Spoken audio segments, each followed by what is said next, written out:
And we are live with the one and only Brian. I should have asked how to pronounce your last name. Holshouser? Smith. Uh, It's pronounced Smith. Smith? Okay, there we go. Welcome to Yeah, the show, Brian. Ye of Holshouser. Yeah. unpronounceable last name. Um, how are you doing tonight? Oh, regretting not using a pen name. Me too. I am regretting that for you also. I, Um, you know, that. Are you serious about that, or are you just joking? Yeah. what? So when I first started to publish, I debated it really heavily whether or not I wanted to use a pen name because Holshouser, it's terribly hard for people to pronounce.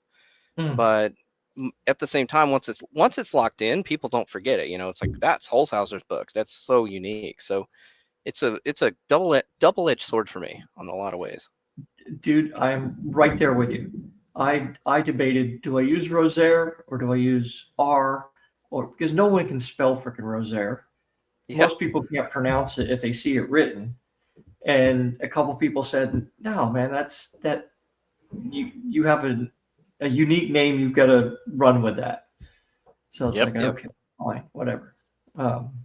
And to this day, I still wonder if that was the right decision, but whatever. I do too, and I've thrown that so many times back at my brain, just wondering like, is it too late? Should I go back and publish?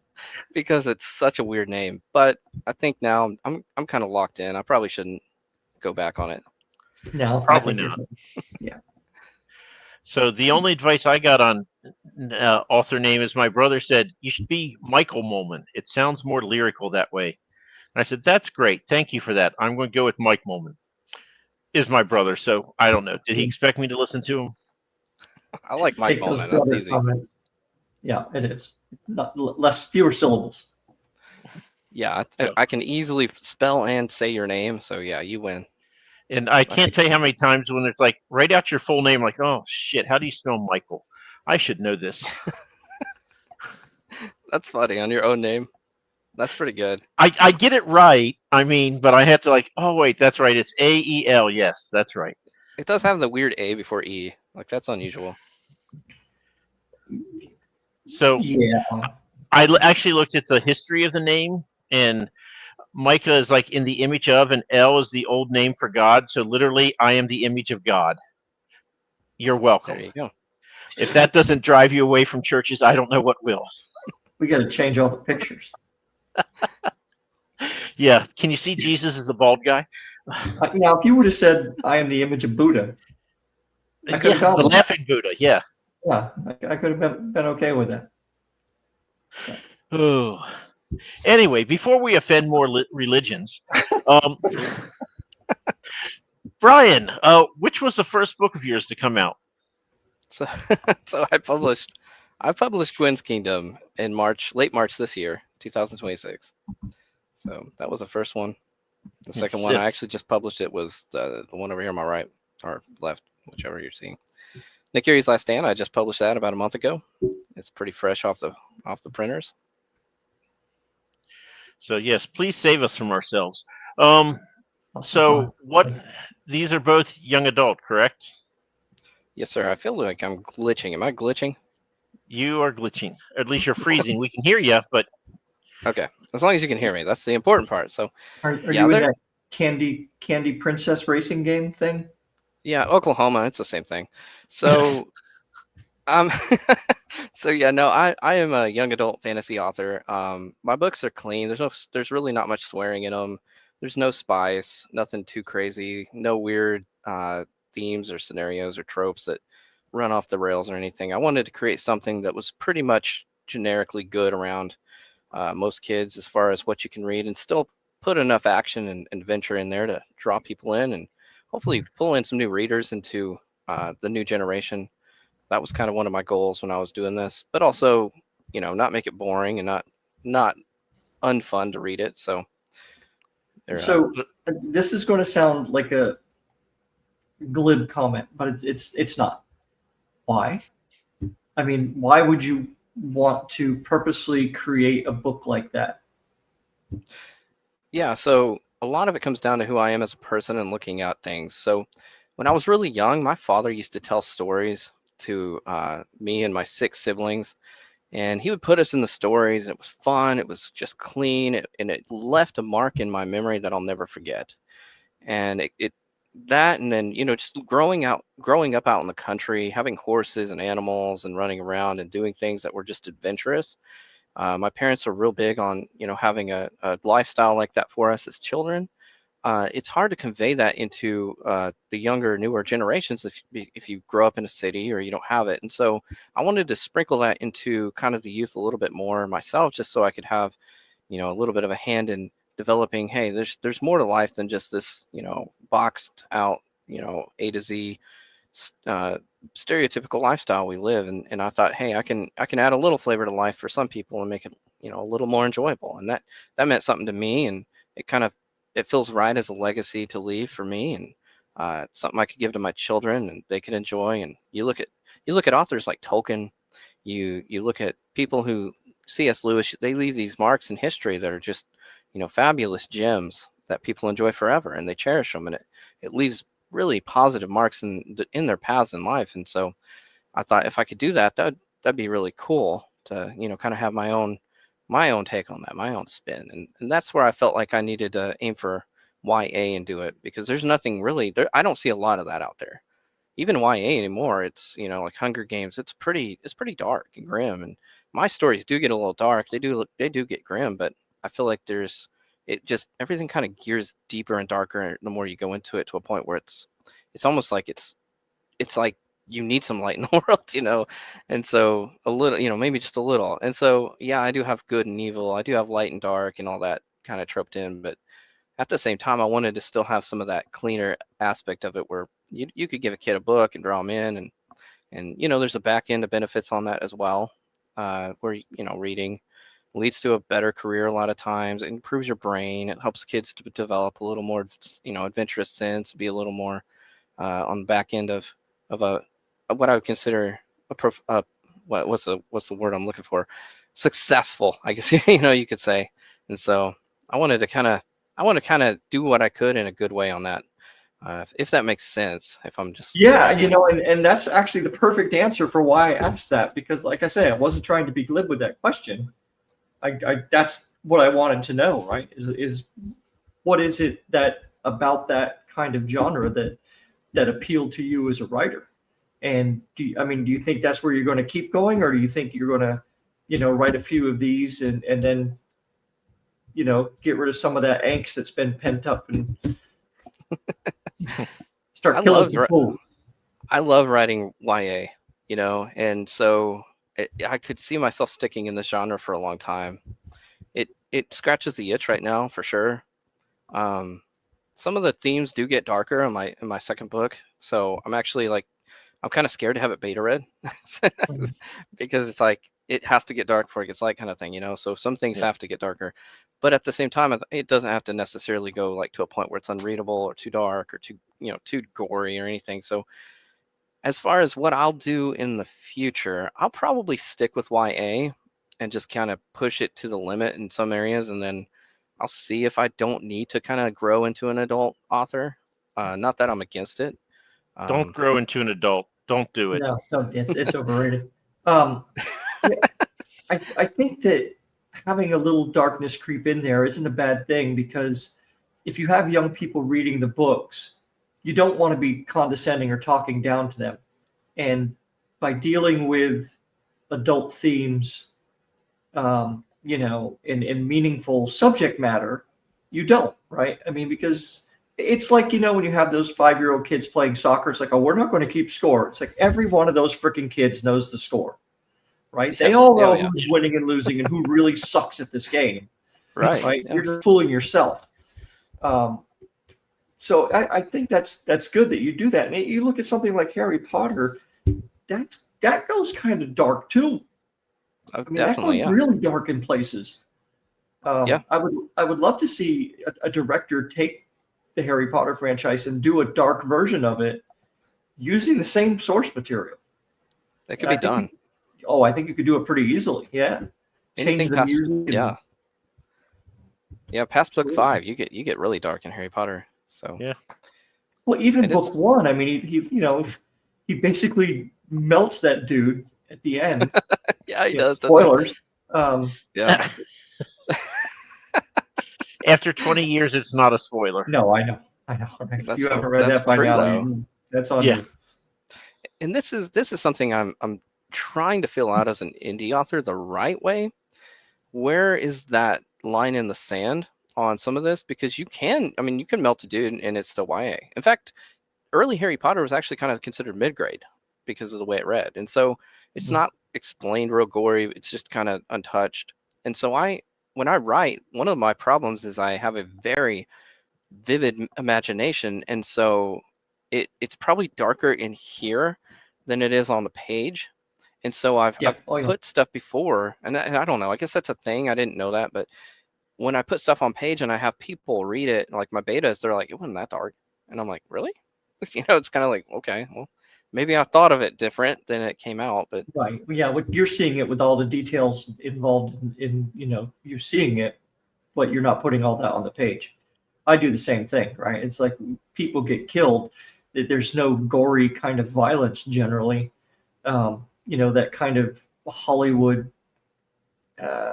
doing it for the sake of doing it to get the 3D kind of blood spurting shots and all that nonsense.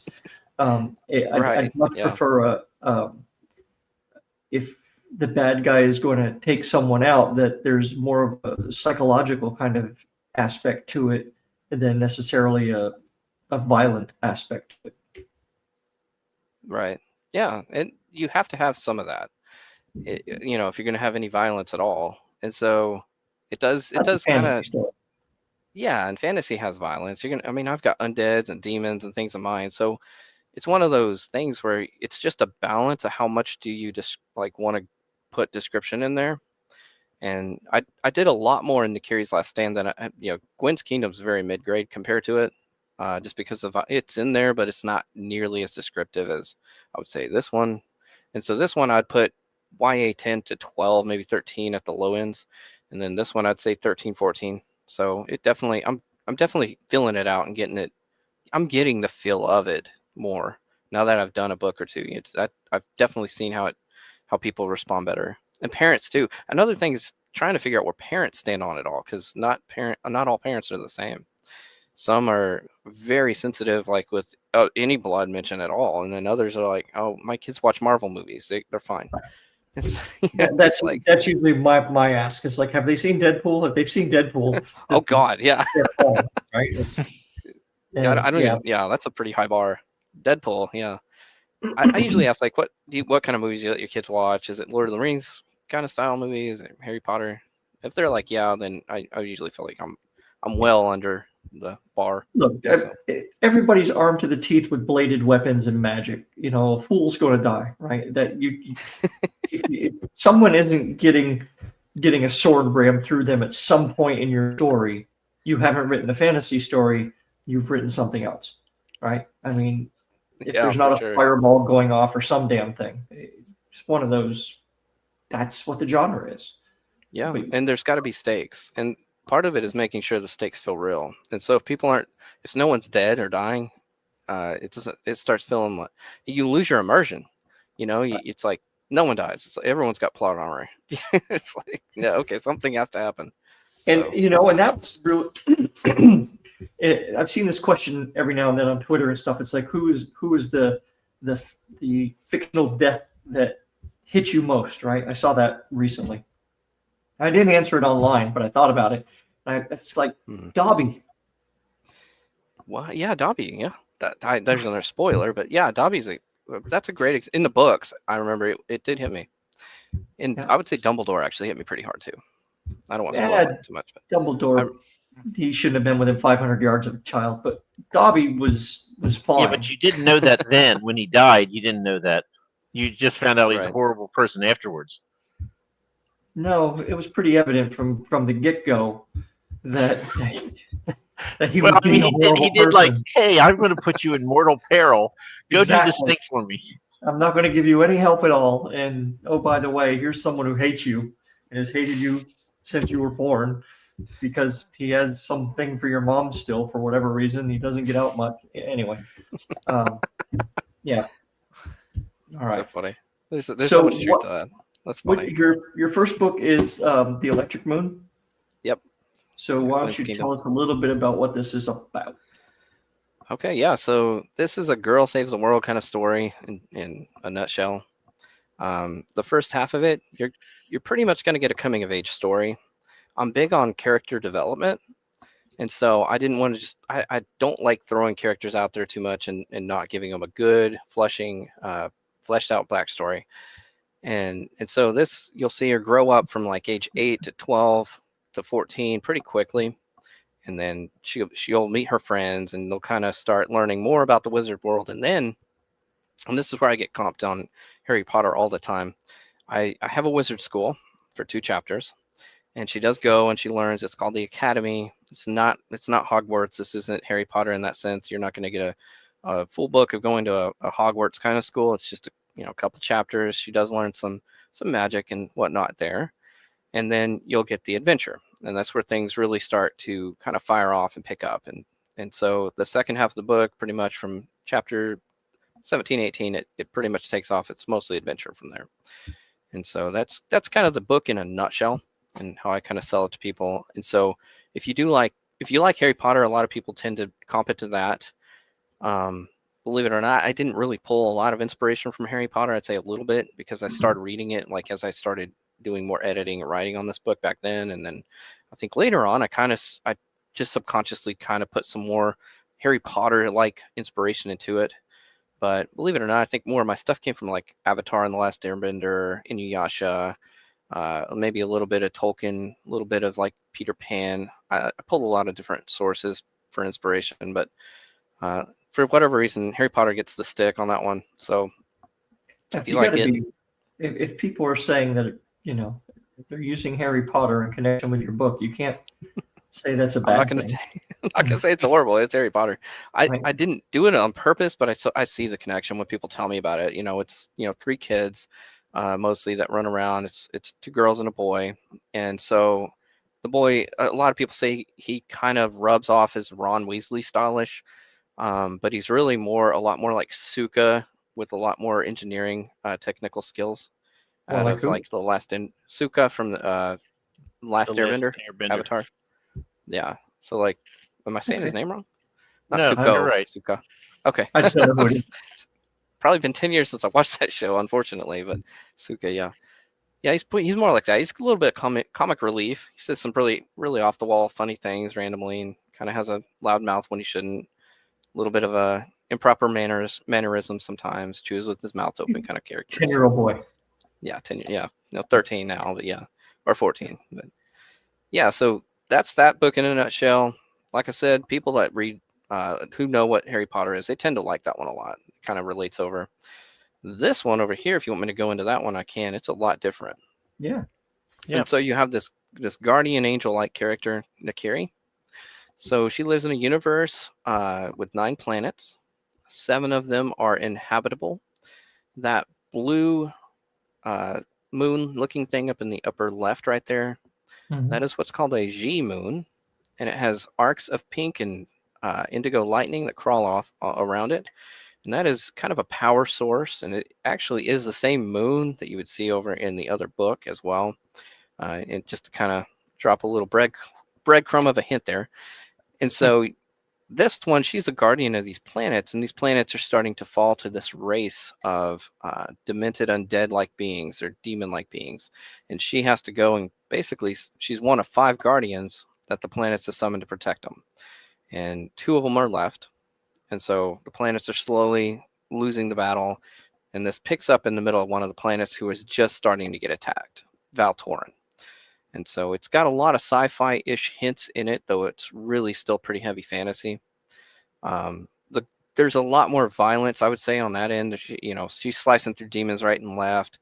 I don't get super descriptive on a lot of this one, but I would put it at YA 13-14 just because, there is some light descriptions of stabbings and blood and things like that come out way more than it does in Gwen's Kingdom book 1. So YA 13-14 is about where it is.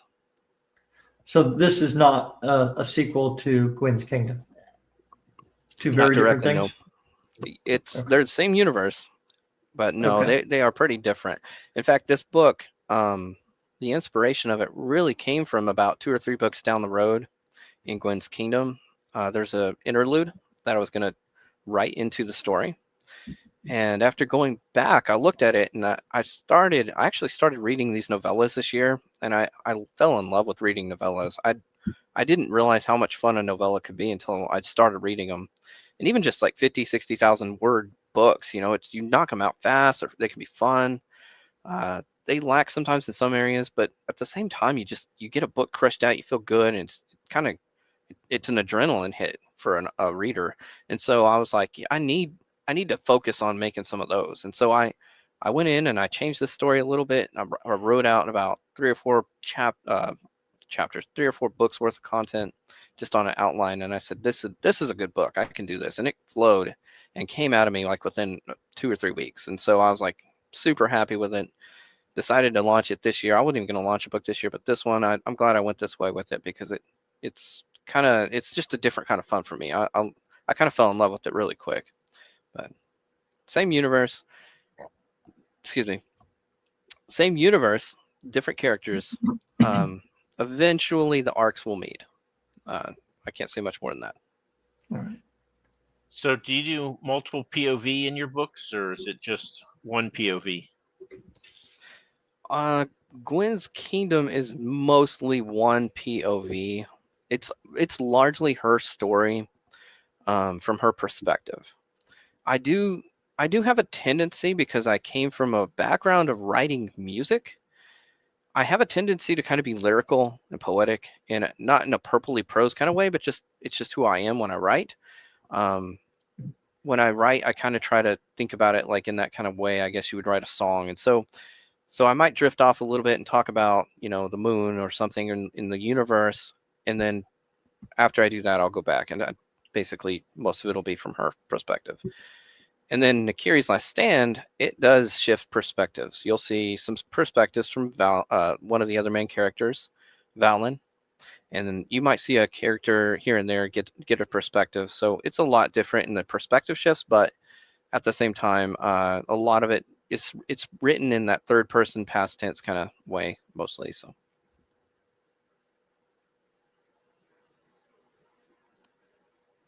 Mike, do you have some? You look like you're ready to say something. I don't want to interrupt you. No, you look like you're deep in thought, and I was just going to wait for the brilliance to come flowing from you. Yeah, I'm half asleep. Sorry. Again, anybody watching saying that's really rude, Road. I told Brian this beforehand.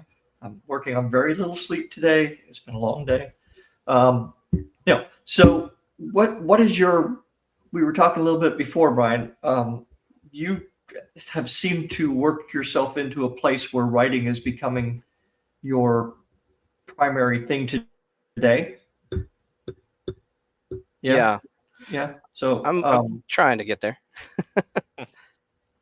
I mean, do you have a regular 9 to 5? So I recently shifted gears on that. So I used to work for the federal government. I did that for 14 years. For the civilian Air Force. Proud of what I did. I did that for a long time. When the fork in the road came, I took that opportunity and started shifting gears into more entrepreneurial business ventures. I've always been pretty good at trying to build and save up passive income streams. And my wife and I have just always tried to be pretty frugal anyway. So being able to kind of shift gears, it's pretty easy for the most part. But it gave us an opportunity. We've been venturing more into real estate and investor option things there, as well as publishing, obviously, and doing some other things. Like I run a vending machine business now on the side, and that's something we're trying to fire up to here. So got probably 5 or 6 different ventures we're trying to pull the trigger on, get really going, and then hopefully. That will open up enough of a window that I can really focus on writing, because that's one of my main things. I love writing.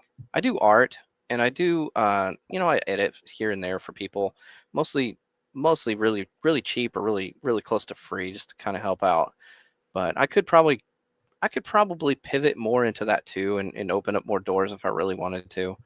I may start doing book covers for people or something, on the side, and just try to try to make my life more entrepreneurial and kind of in my own hands. But with that said, I love what I did at the federal government. I did it for 14 years. It's tempting to go back because it was fun for me. I loved the people I worked with. I like doing what I did.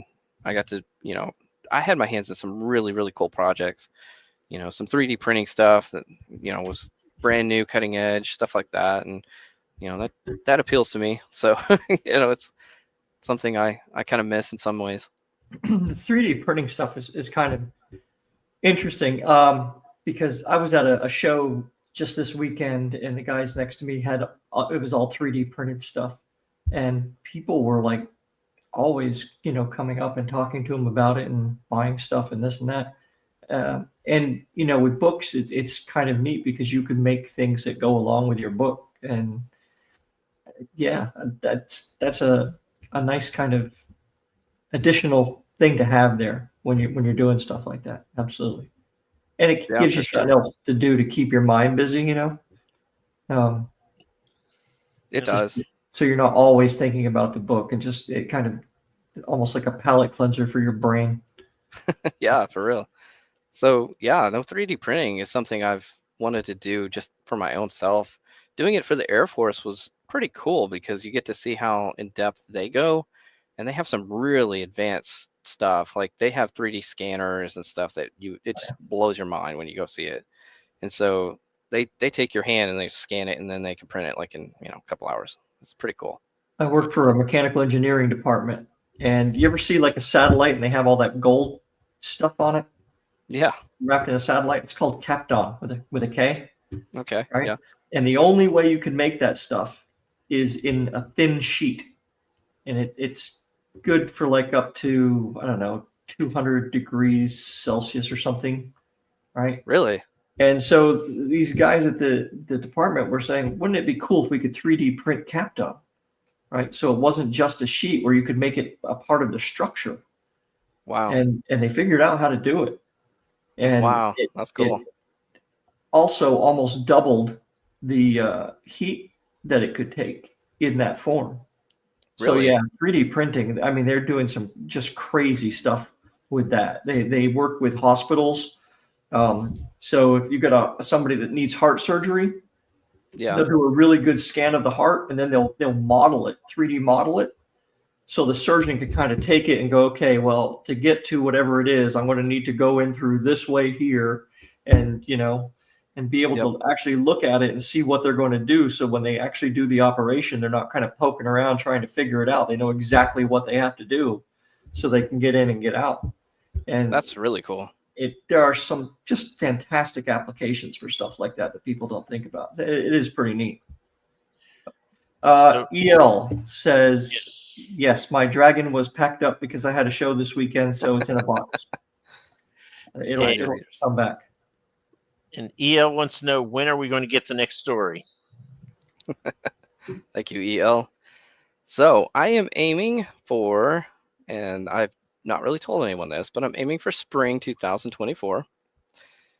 24? You're going back in time? I'm sorry, 26.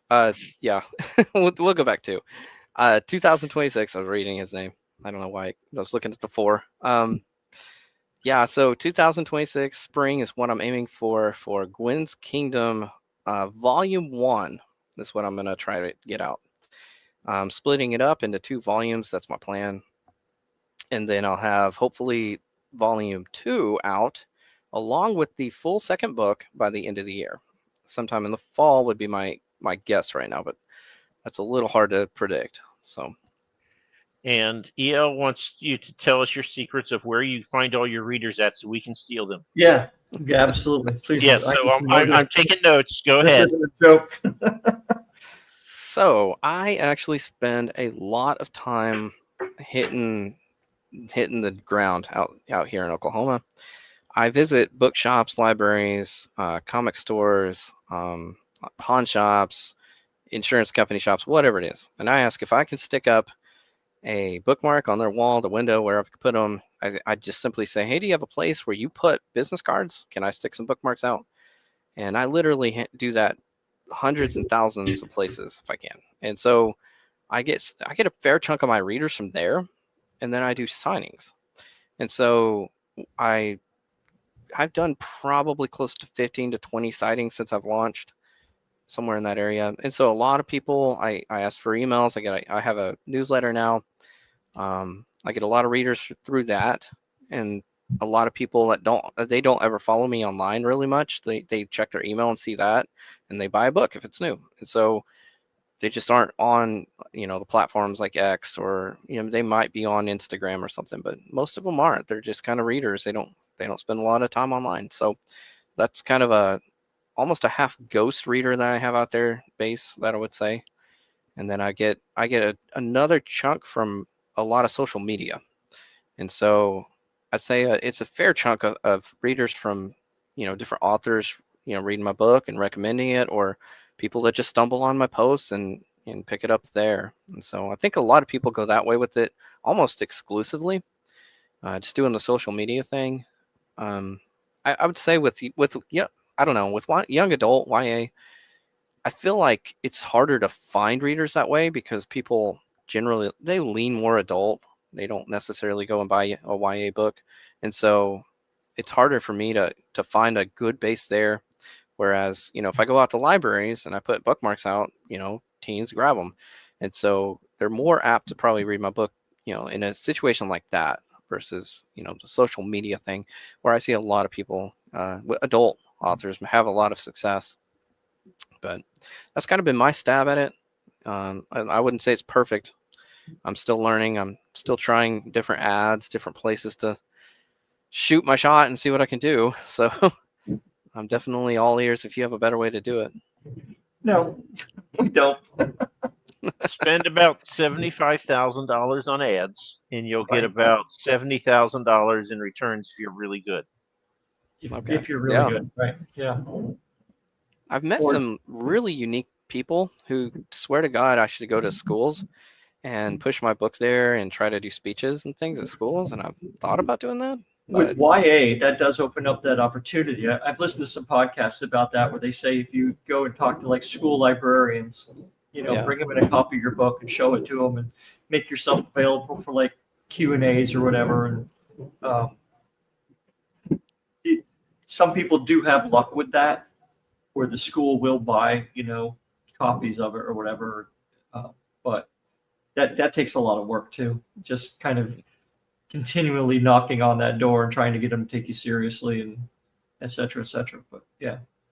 That's not a terrible idea. I don't hate it. I might try it eventually. Yeah. So I actually... Go ahead. I was going to say, I knew an author several years ago. I was talking to him. He wrote kids' books for not what's before middle grade, or middle grade books, I guess. And he's like, as a salesman, I quit, so I just go to schools and I convince them to buy 300 copies of my book and have them read it as their class book. And he goes, yeah, and he's like, this is my business model. I go to different various elementary schools, like 5th grade, 6th grade classes, and say, you should buy my book. It's clean. It's about kids, their age, This should be what you're reading. And that's how he sells his books. And I'm like, wow. Well, you're still a salesman, but you don't have. I mean, he has the skills to do it. So that's what he did to make it. So, which is a really clever idea, because then hopefully, some of those kids, a percentage of them will remember, really like it, remember your name, and find something by you later on. And you grow. Your audience is going to stick with you in that case too. Yeah. And they kind of grow with your books, I think. So you got a nice system. Yeah, you got Gwyn's Kingdom and then you can do Nakira for like, okay, it's 2 grades later. Now you need to read Nakira's. Yeah. So you can like have them all the way up, through high school. That's not a bad idea. I like that. And you are a legend, so Mr. Ryan Kirk is jumping in here. Well, as a legend, he's a legend. He's about that time where we need to ask you a legend question. Uh-oh. So, in your estimation, does the character of Tom Bombadil help or detract from the Tolkien books? I actually got hit with this the last time I was on. Oh, okay. Well, then never mind. Tyler Kirk had a great answer, actually. He did. He had a great Speaking answer. of Mr. Kirk, I love totally that forgot answer. that we'd asked you already. I know, yeah. Well, So I'll that say means, this. bro. I will say Go this. ahead, Mike. Go ahead. Well, go ahead first, Brian. Then we'll ask the follow-up, the other question.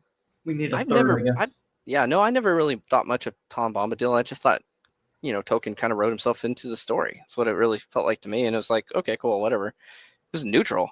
And then, you have the beings that sung things into existence. So I never really placed him, Bombadil, as like the godlike figure. But, there's definitely there's an argument there that he's that kind of, he could be that deity. And so it elevated it a little bit more to me because I was just neutral with it. I thought it was whimsical. I thought it was kind of funny. It was kind of like, he's just right. He basically wrote a character that reflects his own personality, and that was what it was. But now I'm kind of like, okay, I like it a lot more, just putting that light on it. So is this Tyler here? that's Tyler Kirk. Yeah, Tyler. Obviously you haven't watched our show a lot, and that's fine. Many people haven't. But you will find that we will ask this question nearly every episode for about the next 10 months. So it's a good question. Since you've had this question already, we'll have to revert back to my favorite that Ro keeps telling me we have to stop asking. Okay. So that is, I want you to envision yourself. You're going down where the wind comes rolling down the plains, and you are in a saddle. Sounds like home, yeah. And I've been trying to work where the wind comes rolling down the plains this whole time. I got to fit this in somewhere, so I'm happy. Is that what you've been all quiet thinking about? Yes, literally. Okay. But anyway, so the wind is roaring down the plains. You're in a saddle. This saddle can either be on a T-Rex or a Griffin. Which one do you choose and why? Griffin. I gotta fly. Oh, okay, you're wrong. That's why we stopped asking the questions, because almost everybody said Griffin, because most people are correct. Yesterday, I got a T-Rex for the answer. So why do you choose a T-Rex? That thing's gonna eat you anyway. So my theory is that I am very much a road rager. So I am sitting there shouting at people in my car with the windows up so they can't hear me because I'm not about to get to a fight or anything. This is very delicate here. So, and I just envision if I had a T-Rex, all the idiot drivers, one, if they don't get out of my way, I'll have the T-Rex pick it up with its mouth and throw it into a second-story window. And then all the idiots will get out of my way, and I'll be able to go down the streets as I will without anybody bothering me. All the idiots except for those on Griffins. Well, seeing that people like, well, on Griffins you can soar above it. I'm like, no, I need violence. I need punishments for people who make dumb decisions while driving. They need to be thrown in the second-story windows. That's a pretty epic question. And yeah, no, that totally makes sense that you said T-Rex. I get you. So, but most people do not Griffin. go with T-Rex. About 90% or so go with Griffin. Although the woman yesterday, whose name I cannot remember because I'm old, Sarah Arnew, that's it. Woohoo! She's in South London, and she's like, oh, these motorcycles go by all the way. She goes, now if I had that T-Rex outside, I wouldn't have to worry about all the noise from motorcycles because the T-Rex would just eat them. It's pretty savage. So, That's so funny. And Tyler's not allowed back on the show ever again. That's what we've learned there. I don't know. I think his Tom Bombadil answer gives him an open invitation anytime he wants, because it was a very well reasoned and thought out piece of discourse that we don't often get on this show. That's true, but as the one who does the scheduling, okay, fair enough. Sorry, Tyler. I will vouch for Tyler. In fact, Tyler, call me. You're getting on the show right now. So yeah, and I have fulfilled my goals. I got to ask the T-Rex question. I got when the winds come roaring down the plane. I'm good. So take it away, Ray. Background 3 times. You got good grief, man. So what's Are you talking about this book, Ro? Yes, that's the one. What's your process, Brian? Do you plan all this stuff out meticulously, or do you just get behind your computer and go? Man, I'd say it's evolved a lot since the very first time I wrote. And so I'm going to back out to when I wrote music, because a lot of my writing was very heavily inspired by that that whole part of my life. And so I was in a band, actually 3 bands over the course of several years. And I've probably written 100 plus songs, co-written 100 plus songs. So we even got some on the radio. It was fun. It was just something that's always been a part of me. Ever since I was like 11 years old, I've done that. And so it's weird because when you write music and poetry, it doesn't write the same. It's different. But there are elements that stick with you when you write that kind of way. So it was hard for me to go from that style and then writing more of a long form book. And so I had to learn how I do it in my own way. And so I started kind of I had an outline to a point, and I just pantsed it in between to see where my mind would go. And I had a male character it was 2 male characters basically to start off with. And I'm out to be honest, it sucked. And so I went back and I was like, I got to do this differently. So I went back and I changed it because I was like, I'll try a female protagonist. I could not write a male back then. I don't know why. And so I switched it to a female, and I went from like doing what I was doing, and I kind of went more outlining with the first like 2 or 3 chapters. And then that did something, just like having a smaller outline, not to try and hit this big giant goal. And I'd pants in between, and then I go back and reread it and write it and kind of go that way. And that kind of opened up my mind a little bit, and it just flowed out so much smoother to like break it up into smaller chunks and have the freedom to pants bigger scenario stuff, where, that's kind of where the Electric Moon came from. Was, it was almost a pants thing at the time, but at the same time, it like tied in perfectly with what I wanted to do. And so for me, having like too big of an outline kind of restricted me, but not having anything, like, it kind of killed my ability to like keep on pace and target. So just breaking it up, that's kind of what's been the best. And then once I get that full story, that first draft or 2, then I go back and I re-outline and I say, okay, where does this really need to go? Like, okay, I'll break this part out here and put it over here and kind of reorganize it. And then I'll go back and kind of change it up a little bit. So my process is a mess, but it works for me. So it's kind of one of those. I don't think I've ever heard anybody say they re-outline something. That just seems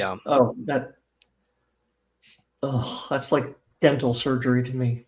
Thinking about that, that's so. What I actually do is I storyboard it, and so I look at it from it's different looking at it at a storyboard versus on like I use Scrivener. It's just a different view. And so I'll say, okay, how does this story actually flow? Like, where are my high points? And I'll kind of mark them out on the storyboard. Where are my reveals? Like, does this flow equally? Is it? And I kind of look at it in a way as orchestrating music. And I know I'm kind of tapping into my previous roots of how I know how to write. And so I look at it that way and kind of pace it out in a way I think I would do a song or a couple songs, like orchestrated songs.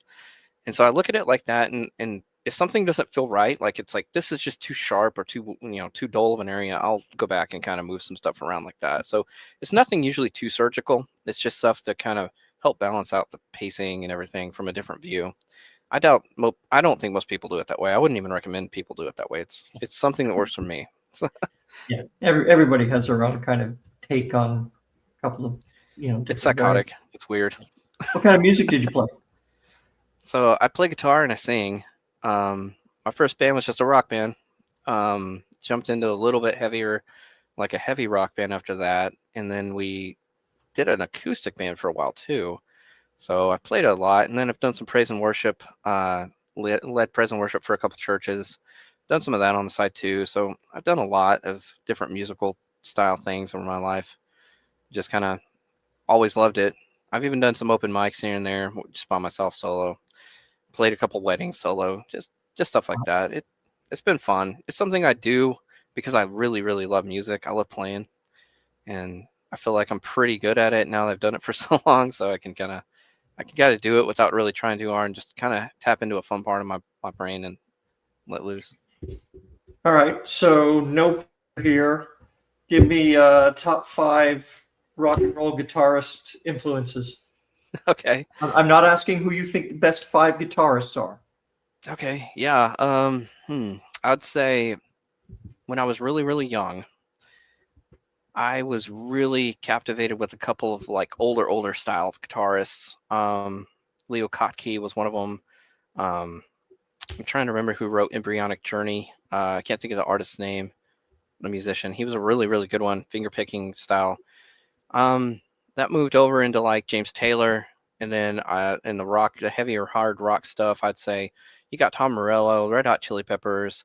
They have multiple guitarists, but those kind of style of guitarists, they really played big into what I wrote, going into like more of what I wrote as bands. So those are probably the more generic answers, but that's what it was. So Embryonic Journey was Jefferson Airplane, by the way. That's right. It was Jefferson Airplane. What's the guy's name? I can't think of his name. It's a really weird one. Hold on a sec. It starts with a Y, I think. I just can't remember. Where the hell's the? He had a really unique way of playing. Even like some of those classic, like the Eagles and stuff. I love playing that kind of music. It was fun. My dad loved listening to that, so that was a big influence on me. So then I Hendrix. I know very little about guitarists, but are you talking Yngwie Malmsteen? No, that was my brother's favorite when he was growing up. I don't even know anything he wrote, but Jorma Kaukonen. Yoma. Yeah, I told you it starts with a Y. I couldn't remember his name. It's such a weird one. Okay. Is it J? Well, okay. The English Y. It says yeah. One of those Scandinavian people. Yeah. He had a great style. It's different. I used to play that song, Jorma Kaukonen. That's a good one. And how much of that was his ability and how much was just, acid? I think he's got some talent in there somewhere. It was pretty cool. I would say anybody who's ever listened to Jefferson Airplane, that wasn't just me being stupid. That's back there. That's on point. White Rabbit is about something. Oh yeah. Yeah, so all those classics, the Beatles, I mean, it's hard to not give them credit. They influenced me. So well, thanks, Steve Berry. Yes, thank you. Thank you, Steve. Didn't know you could do that. Yeah, it's the first time anybody's ever reposted it for us. So wow. Very nice. Shall we take him through, Mike, and see if we can make this thing work again? Sure. We'll give it a try. We haven't really been up on it recently, but we'll go. We're talking the Bald. Yes.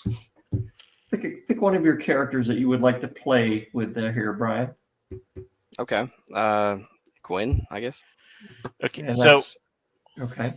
From Gwen's so we're going to send Gwen to a new place, and because authors are like really protective of their characters, this is not canon. So if Gwen should happen to die, you don't have to stop writing. Okay. This is an alternative universe that she's being sent to. And because she's only 14, it won't be a Spencer's Gifts or anything like that. So yeah, Gwen is going to be transported to another dimension. She doesn't get to take any weapons or anything with her. Okay. She's going to have an encounter with another creature at the setting, and you can tell us what happens. If you are silly and you say, well, what happens now? And we have to roll dice. I will roll dice, and it will go very poorly for you because it always does. Yeah, because he rolls like crap. So, but what we need from you now is, what is your favorite color? Probably blue. Green. I say green. Kind of shifted from blue to green. Blue, no green. Ah! Okay. Yeah, it's shifted. I used to say blue, and now I'm more green. Okay, so Gwen has a green fizzy potion, and the alchemist says, I guarantee this is the best you've ever seen, 100% effective, but I lost the label. I don't know what it actually does. Okay. But you have the potion. It's 100% will work. So now Gwen has been transported. Let me roll some dice here. So 5. What is 5? Ah, look at that. She's been transported to a crystal lake. The lake's surface shimmers with an unnatural gleam, mirroring the twin moons hanging low in the sky. Strange fish with translucent scales leap in graceful arcs, leaving ripples that distort the reflection of the towering, ivy-clad ruins on the shore. Beneath the water, ancient crowns and enchanted blades lay half buried in the silt, guarded by silver-scaled water serpents that watch with jewel-bright eyes. And none of this really matters, but that's where she's at. It's good to know. Mike's learning how to use ChatGPT or something, and so I had ChatGPT. do this. It's terrible, but I'm not going to spend the time to fix it. You need to do it again, though. This is the second or third time those bejeweled items in the, There's always a jeweled item. There's always some little creature that doesn't play any part in the adventure that's there. It's very repetitive and formulaic. So would Gwyn like a common item or a weapon?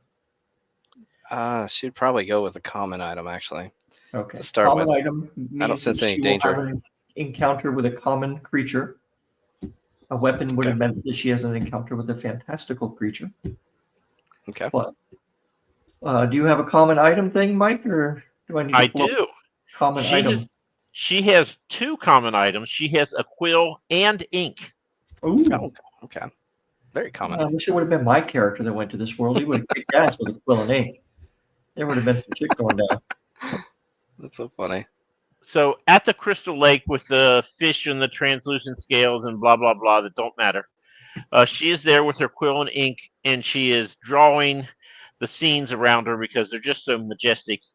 And then she hears noise from behind her. She looks behind her, and lo and behold, this must be an episode of Lost because there's a polar bear. It was the 3rd episode of Lost, and that's when I stopped watching the show, thankfully. So there's a polar bear, yes, at this Crystal Lake. She has her quill and ink and her green fizzy potion. What does she do? All right, this is tricky. I'm assuming the polar bear is not just standing there. He's probably hostile. Do I have any more?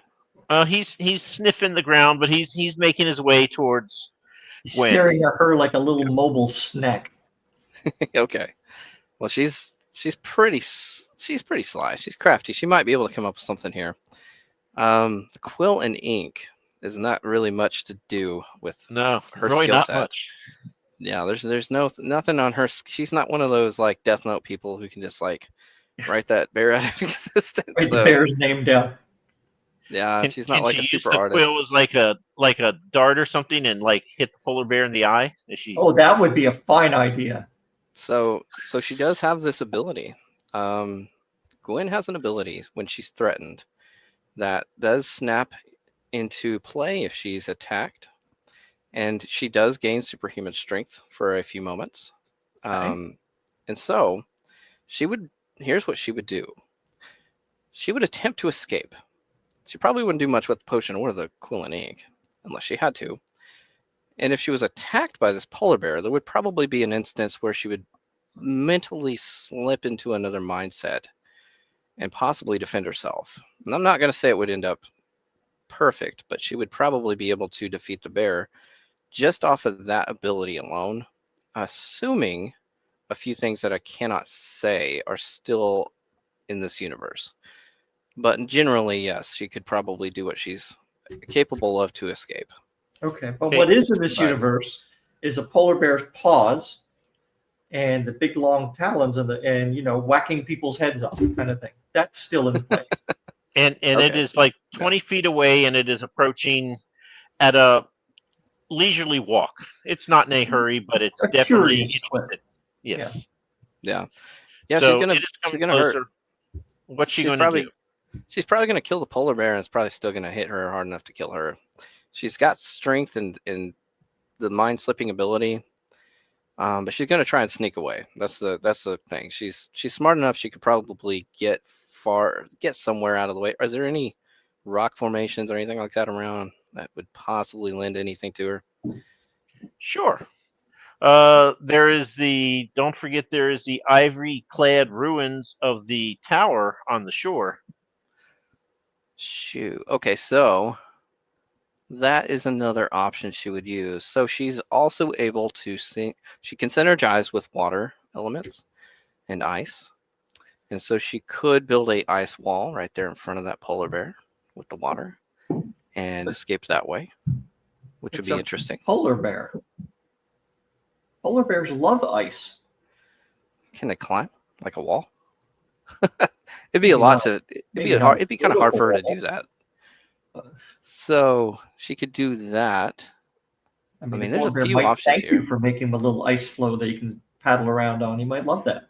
Yeah. There's also fish that keep jumping out of the water that maybe she could, lure its attention to them for, Quick Maybe meal. that's where he's going. So I would say this. I would say this is probably how I'd write this story out. She would turn to the water, and she would probably create a thick enough ice sheet to walk on, because she can do that. She could synergize. It would take a lot out of her, but she could do it. And then she'd probably try to escape by running over the water with it frozen on top. That's generally how I could see Gwen being crafty and nifty enough to get out of this without getting unscathed. The battle, I have a feeling if she did encounter this thing, it probably wouldn't end up good for either one of them. But I would say at this point she needs a T-Rex. I agree. She doesn't get a yeah. griffin. Would come in mighty handy right about now. Yeah, so at this point Okay. that'd be her best route. So she makes her best Iceman impression and makes a little bridge out of ice, like Xana and Jane, or whatever, and slides out across onto the lake. That's what she does? That'd be my Okay. way I'd write Do you that. know who Zan and Jane are by any chance? Or is No. that just a Gen X? Okay. Yeah, Wonder okay. Twin powers activate. Two of the most useless yeah. people ever. Yeah. Form of a bucket of water. What the hell? That's so funny. Anyway. Okay, yes. So she does that, and the polar bear will go to the edge of said lake, I guess, and sniff around at said ice bridge. Okay. What's she do now? Now she's off middle of the lake. She's got a little distance on him now. Yeah, so I mean, I don't know where there's land in this map, but I'd assume she could probably escape to some land somewhere on the other side. Am I wrong to think that? Or can she create this? No, why not? That's fine. It's your story. So, I don't know. That's how I would probably write on an escape for her. But does the polar bear like walk on this bridge? Does he swim? He's trying to catch fish. Okay. Wow, that was one of the most sedate I don't know. ones we've had. But hey, it logically follows, so that's good. It does. They're not all going to be hack and slashers, I guess. This is true. And she's not the type. I should have picked Nikiri because she just would have flat out stuck her fist through its head. But okay. She would have, I would have been dead. But and it would have gored her and she would have had to heal, and that would have been a lot more fun. But Gwen's gonna try and get away. She's a little more more subdued. And I kind of look at it as a polar bear is a fairly intelligent creature, and he's been put in this little world too, is kind of going, what the hell's going on here? And if she's not making any horrible moves toward him, he's just hungry, man. He's going to go find some fish, which will give him much less trouble than her. So, yeah, she's a plotter. Okay. She can try and get out of there and figure out how to get back home.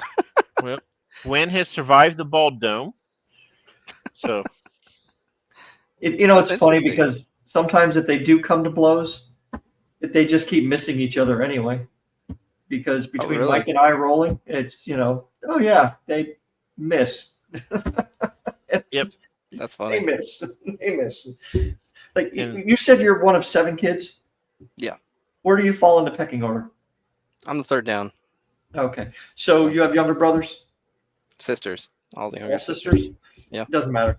You're an older brother. So did you ever do this where they like get mad at you and you just kind of hold them, you hold their head like that, and they do this? They swing at you. Yes, yeah. Of course, yeah. Yeah. Okay. Did you do why do you keep hitting yourself? Do you do that too? Oh man, yeah. You can't not do that. That happened to me. My brother used to do that to me. I hated that so much. My brother was pretty rough on me. My older brother was rough on me when I was a kid, so it probably made me a nicer brother because I was like, I don't want to be that guy. You got 2 boys and 5 girls? Yep. Holy shit. We're a like lot of girls. 6 boys and 1 girl. Yeah, that's probably why I can write women so much better than I can men. I don't know. Grew up in a house of them. I listen. See, I'm the third of 4 boys, so yeah. And my mom was very much a tomboy at that. There was like 0 estrogen in our household. That's cool. Yeah. That's fun. That's why when I wrote my first main character as a woman, I was so panicked. I'm like, oh my God, I'm going to alienate half of the world if I publish this. It does feel that way when you write a girl the first time because you're like, I hope I do it right,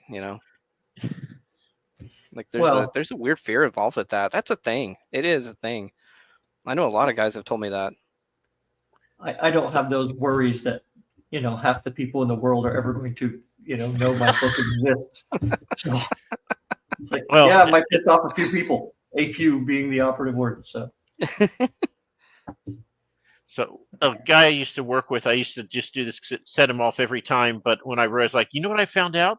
Women are just like real people. They have their own thoughts and desires and plans to achieve it. They're just like real people. And he's like, Yeah. Mike, you can't say that. They're going to send you to HR. I'm like, and all the women we were eating lunch with just laughed, like, this guy's an oaf. And the one guy he was so offended. He's like, you're going to go to HR for this. And I'm like, everyone else is laughing. Take a break. Relax. But I would say that over That's and over funny. again. Every single time it sent him off, and just, you can't say that, Mike. Look, I just did. Do you want me to repeat it? Is great. That's funny. Mike's got a 20-year jump on his old man, not filtered. Hey, I I have have never been sent to HR, so there's that. I have Right. seen posts pop up where women say, "I won't read a book written by a man that talks about a girl's perspective." So there are some people out there who, whatever reason, they draw that line in the sand. But And it's a dumb line. it is. It is. It would, what would they say if I said I'm not going to read a book that has, a female author drawing a man's perspective? Well, people are people. At You the would end of be the day, we all. ostracized right away for that, Yeah. It's, 100%. and I think we've had this thing before about people doing acting. If only certain types of people can play the certain types of roles, but that's an actor's full job, is exploring those things that they aren't, So You're right. The whole thought process, to me, it's unfounded, and Yeah. it's usually some kind of it's a grandstand that people are just trying to make a point and get reactions and stir a pot, and Sure. probably trying to get paid on X or some platform saying stuff like that just to get reactions. But Having said that, does. there are people who do a horrible job of it, right? I mean, they fall right into a lot of cliches and stereotypes and all that kind of thing. Sure. But Yeah, I'm not saying it doesn't exist. I mean, there's probably Right, some bad right. writers of But you just in can't just general. say But generalize, whatever. to me, That's a good point.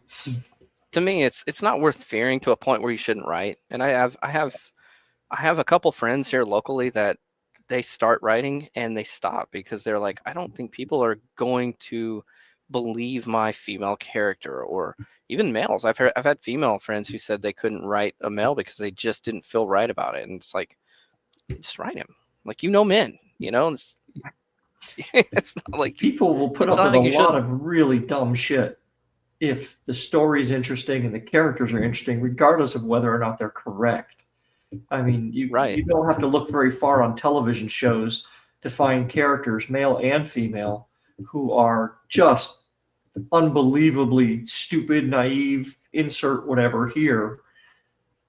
But it's written in such a way or acted in such a way where it's still entertaining. And that's all that matters. I mean, none of us are Shakespeare, right?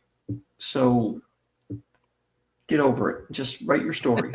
Yeah, I agree. And you'll get better but you've got to do the first one first. You can't get better at something until you screw it up a few times. So that's a good point too.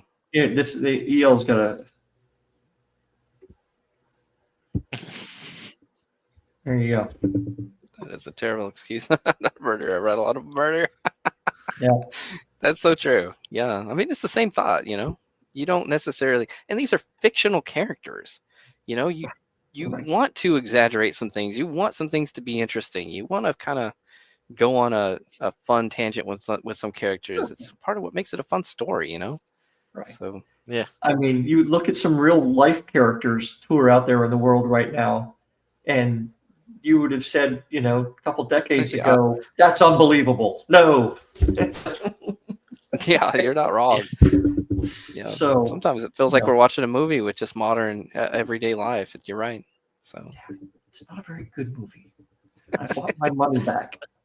There's some weird things that happen anymore. Some of the stuff you don't want to comes true, and you're like, well, that was weird. Yeah, exactly. That should be fictional. Yeah, it's totally weird. Sleep. Yeah. Please tell me I'm asleep. Yeah. Oh, Please tell me speaking there's of no which, sequel. okay, No sequels. Yeah. Brian, remind us when Yes, your sir. next book is out. I'm looking towards spring 2026, not 4. Gwen's Kingdom Volume 1 of Book 2 is what I'm working on putting out right now. Do you have a name for it yet? I've got 3 working titles. I'm not really ready to put any out yet. I want to see what betas say, and then go from there. And while Brian is working on that, you guys can all go out and pick up a copy of this. And then when you're done that, you can pick up one of these. And then you'll be ready for the next book that's going to come out. And then his book should be ready, right? Yeah. Yes, sir. So it all works out for everyone. I do have a Cyber Monday sale. Can I mention that? Please. No. Yeah, Okay, of course. No, absolutely, man. Absolutely. It's just the ebooks are on sale today for 99 cents. So if anyone wants to Just grab them today? cheap while they're on there, yeah, this week. So Oh, all week. Okay, good. Yep. All right. I was going to say, otherwise you got like 3 hours. So get on it. yeah, But do it today anyway. Yeah, do it today Yeah. anyway. It's the first of the month. You get paid. Right. Give him a good thing so when he looks at his KDP, he sees, something other than goose eggs. That's all I got right now. It's the first of the month. So yeah. Oh, somebody's read 15 pages. So I Really? got 2 cents. Because apparently they're in Brazil, and that's the exchange rate. I get 2 cents for 15 pages. Oh, there you go. 2 cents you didn't have yesterday. There you go. Yeah. Tomorrow at 8 p.m. again, until we find someone who will volunteer to schedule for us, we have Lucas. Mr. Lucas Clay will be with us. Yes. And I don't know what he's talking about tomorrow at 2 p.m. or 8 p.m. He has not published a book. He does review books. And most importantly, he's from Kentucky. Oh, there you go. And I was just kind of joking, so I put his picture in front of a horse farm because I said every Kentuckian came from a horse farm. He's like, I actually did. So there you go. It's brilliant.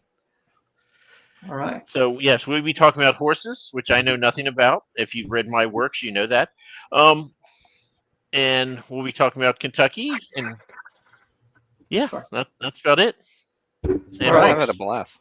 Thank you so much for having me. Thank you if you're watching us here on YouTube or on X or on Steve Barry's X. We appreciate you popping in and joining us. If you missed the beginning of the show, you can go back and watch it. Hit the little like button, hit the subscribe button and all that. And come and join us tomorrow at 8 with Lucas Clay. And thank you, Brian, for hanging out with us for an hour. Appreciate it. Okay. Well, thank you guys. You guys